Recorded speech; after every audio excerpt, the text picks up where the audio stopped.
ito na nga, natapos na natin lagyan. So, ganyan lang ang label ng paglagay natin. Hindi masyadong puno. Yan, para hindi umapaw kapag niluto natin.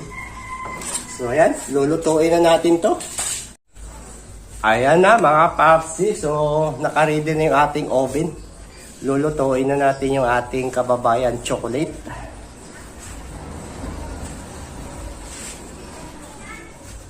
Naliligo nga, di ba?